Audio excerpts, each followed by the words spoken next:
RS यूनानी pharmacy, गुर्दे, पित्ते में पथरी, दोबारा पथरी ना होने का किया जाता है मुकम्मल इलाज। फैटी लीवर मेडिसिन भी दस्तियाब। बहादुरपुरा X रोड 9390610436 पर कांटेक्ट करें।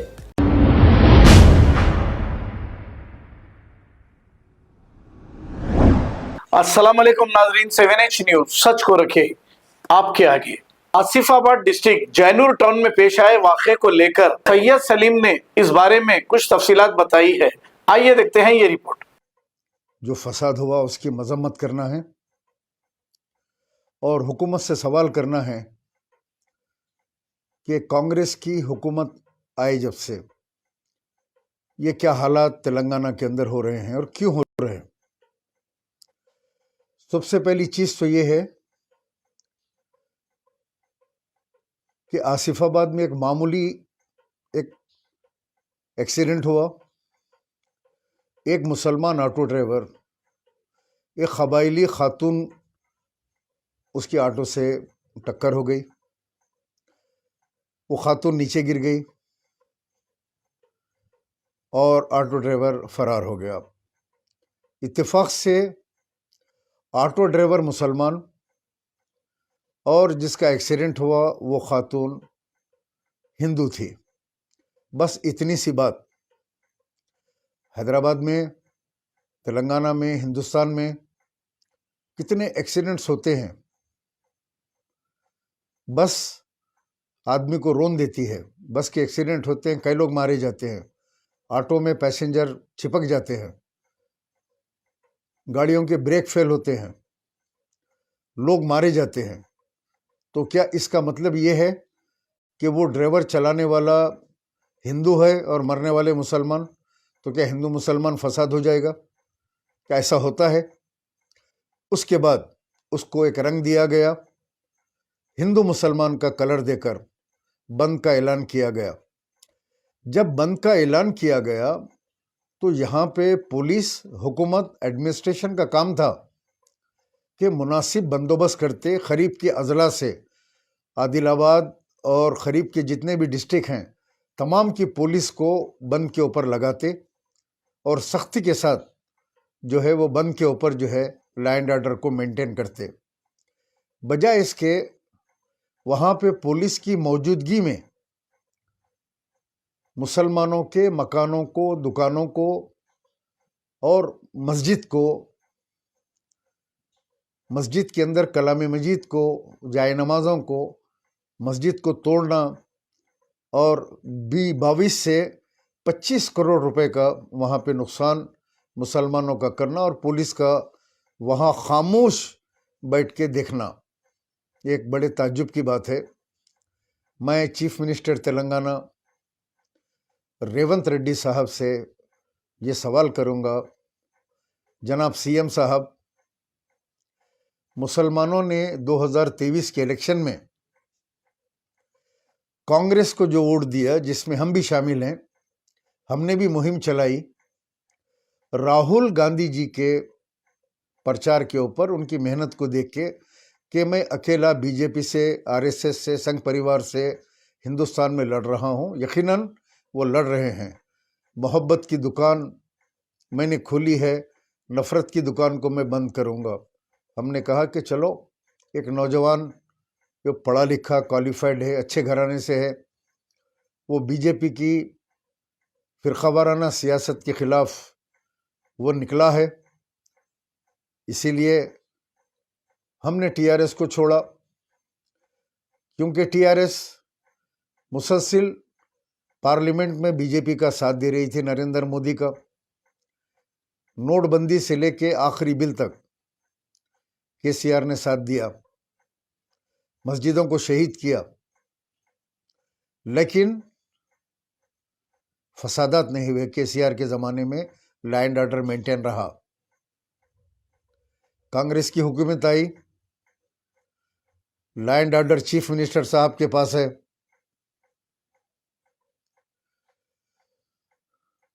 और कोई होम मिनिस्टर नहीं है तेलंगाना स्टेट में। कई मिनिस्ट्री के पोर्टफोलियो रेवंत रेड्डी साहब के पास रखे हुए हैं। क्या इतने सारे पोर्टफोलियो एक चीफ मिनिस्टर देख सकते हैं? लॉ एंड ऑर्डर के लिए तो किसी को होम मिनिस्टर बनाया जाता।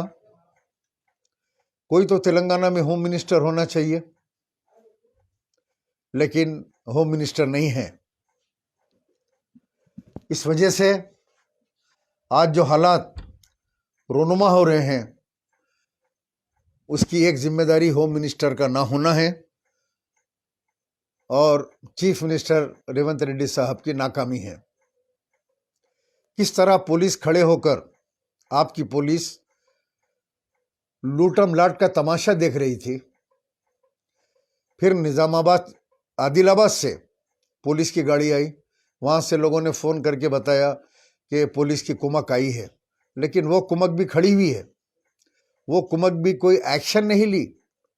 मकानात जला दिए गए, दुकानात जला दिए गए, 25 करोड़ के करीब मुसलमानों का नुकसान किया गया, लेकिन तेलंगाना की पुलिस खामोश तमाशा देखती रही। हमारे एमबीटी से अमजदुल्ला खां पहुँचे, लेकिन उनको 18 किलोमीटर पहले अरेस्ट कर लिया गया, जाने नहीं दिया गया। वो देखने के लिए जाना चाहते थे। अब रहा दूसरा सवाल, क्या कांग्रेस के अंदर जो मुसलमान कायदीन हैं, जो हमने हुकूमत से मुतालिबे करके कांग्रेस के कायदीन, कहाँ हैं कांग्रेस के कायदीन? कहाँ है मोहम्मद अली शब्बीर साहब, एडवाइजर टू गवर्नमेंट?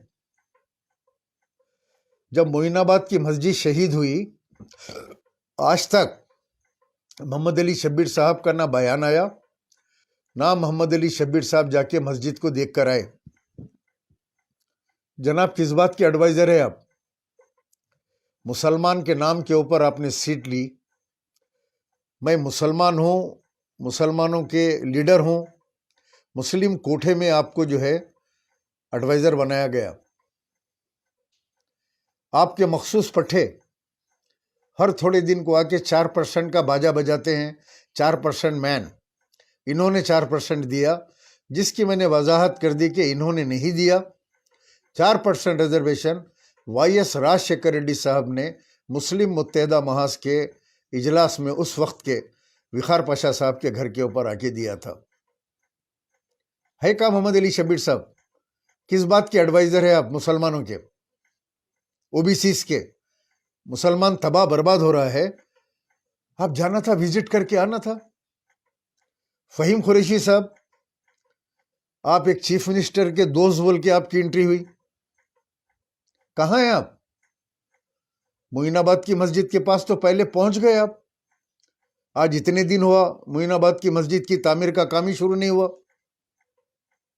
चलिए, क्या आप फहीम कुरैशी साहब पहुंचे आप देखने के लिए?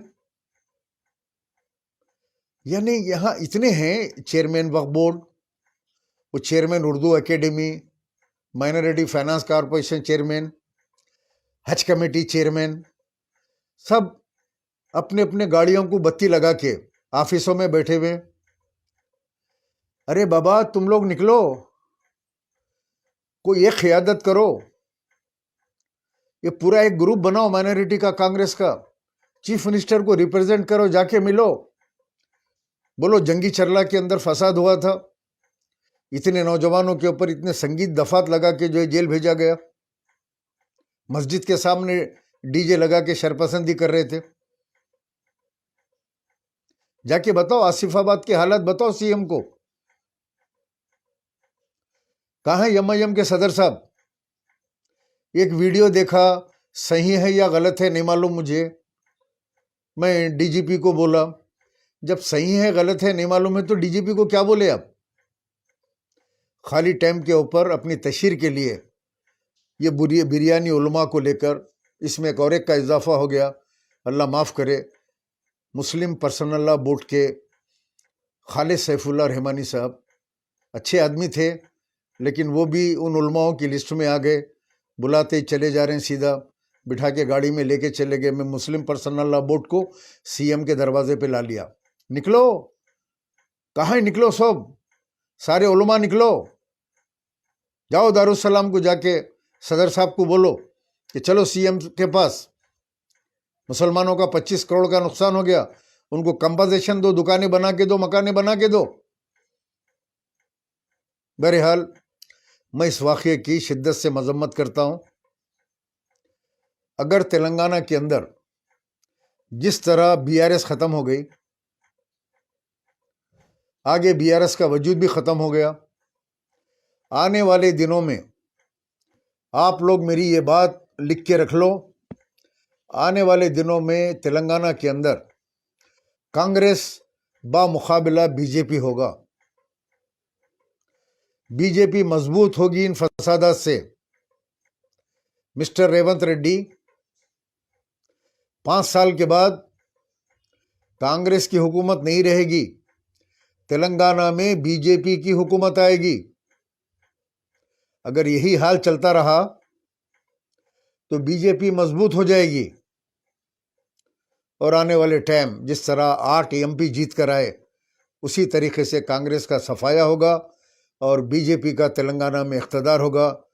फिर वल्लाहु आलम बिस्सवाब क्या होगा वो आप लोग अंदाज़ा लगा सकते हैं। क्या कांग्रेस बीजेपी को मौका दे रही है? लॉ एंड ऑर्डर को कमज़ोर करने का मतलब है कि बीजेपी को मौका दे रही है। रक्षापुरम के अंदर मंदिर के पास एक दीवाना पागल लड़का, कई वाकयात होते हैं दीवाने पागलों के, सुने आप, निजामुद्दीन, चुप रे सलीम, पागल सलीम, आरएसएस का एजेंट है तू, निजामुद्दीन, तेरा नाम बड़ा है मियाँ, मैं कुछ अच्छी बात कर रहा हूँ तो आ गया, तो मैं क्या बोलूँ तेरे को, तेरे जो अब्बा है ना असदुद्दीन अवैसी, उन्हें है आरएसएस का एजेंट, पूरी दुनिया को मालूम है वो, समझा। बहरहाल साहब, इत्तेफाक से वो कमेंट पे नज़र पड़ गई, वरना मैं अपना बात कर रहा था। ये जो हरामीज होते हैं मुरीद, वो कहीं ना कहीं से घुस के आते हैं, जबकि उनको मालूम है कि इसमें नहीं आना चाहिए, ये दूसरों का है, ये दूसरों के दावतों में जाके खाना। बरकत इनका काम है कि जो है ये उंगली गैंग है, जैसा इनका सदर उंगली कर लेते फिरता और फसादा कराता, वैसे ये पूरे उंगली गैंग है ये। जाओ जाके सीएम को बात करो। तो मैं रेवंत रेड्डी साहब से कह रहा था कि ये फसादात, अब आपको गुर्दे में और पित्ते में पथरी यानी किडनी स्टोन या गैल ब्लैडर स्टोन होने पर नहीं है घबराने की ज़रूरत। शहर हैदराबाद में सालों से इस इलाज के लिए ख़ानदानी सिलसिले से चला आ रहा है भरोसेमंद नाम RS यूनानी फार्मेसी, जहां पर ख़ास तौर पर पित्ते में मौजूद पथरी और दोबारा पथरी ना होने का किया जाता है मुकम्मल इलाज। आपको इस दर्द से हमेशा के लिए मिल जाएगा छुटकारा। No side effects, no operation, तशखीस करते हुए दवाएं की जाती है फराहम। तो देर ना करें, जल्द ही तशरीफ़ लाए RS यूनानी pharmacy, Bahadurpura X road, opposite Canara bank, Hyderabad. मज़ीद तफसीलात के लिए रब्त करें 9390610436 पर। खबर है शहर की, खबर है गाँव की, खबर है सारी दुनिया की। 7H न्यूज पसंद आए तो लाइक कीजिए, शेयर कीजिए और सब्सक्राइब करना ना भूलें। 7H news.